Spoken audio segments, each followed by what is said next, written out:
అందరికీ నమస్కారము. ఈరోజు ప్రోటీన్ గురించి చెప్తా. ఆల్రెడీ మనం ఎన్నోసార్లు చెప్పుకున్నాము.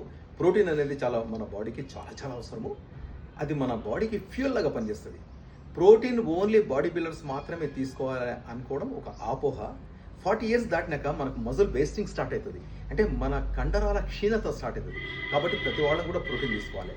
ప్రోటీన్ సోర్సెస్ మనకు 2 రకాలు. ఒకటేమో నాన్ వెజిటేరియన్స్ కొరకేమో మీట్, ఫిష్, చికెన్ వగేరా, ఎగ్స్ కూడా. ఓకే, ప్యూర్ వెజ్ పీపుల్ కొరకు ఈరోజు ప్రోటీన్ ప్రిపరేషన్ నేను మీకు చూపిస్తా.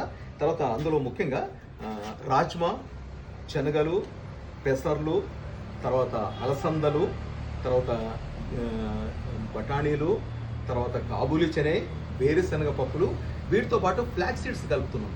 ఫ్లాక్స్ సీడ్స్ మన హార్ట్కి చాలా మంచిది. తర్వాత మసూరి దాల్ కూడా. ఈ ఇంగ్రీడియంట్స్ అంతా కూడా దీన్ని ప్రొసీజర్ నేను చెప్పేదానికంటే కూడా మా శ్రీమతి చెప్తే బాగుంటుంది. ఓకే, ఎక్స్ప్లెయిన్ చేయండి. ఈ గింజలన్నీ ఒక రోజు రాత్రి నానబెట్టుకొని మార్నింగ్ ఉదయాన్నే గ్రైండర్కి వేసుకోవాలి. అంటే మరీ మెత్తగా కాకుండా కొద్దిగా పలుకు మీద వేసుకోవాలి. క్రంచీగా.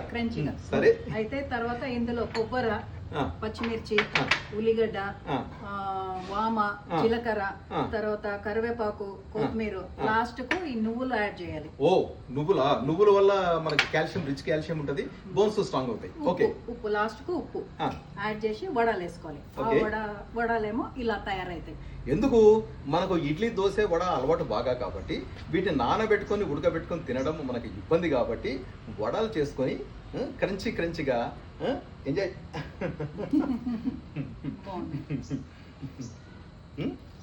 ఓకేనా? ఇంతకు ఏ నూనె వాడారు? Main oil. చాలా మంది ఆయిల్ వల్ల మనకు కొలెస్ట్రాల్ లెవెల్స్ పెరుగుతాయి అంటారు కదా. ఏం నూనె వాడినరు మీరు? నువ్వుల నూనె అంటే నువ్వులు మరబట్టిన నూనె. ఓకే, తీసుకొని గానక వేసుకున్నాక ఇవన్నీ నువ్వుల నూనెలో చేసుకోవాలి. Healthy oil. దానివల్ల రిచ్ ఇన్ కాల్షియం, మన బోన్స్ కూడా స్ట్రాంగ్ అవుతాయి. ఓకేనా? అందరు కూడా వడాస్ ఎంజాయ్ చేయండి. Thank you.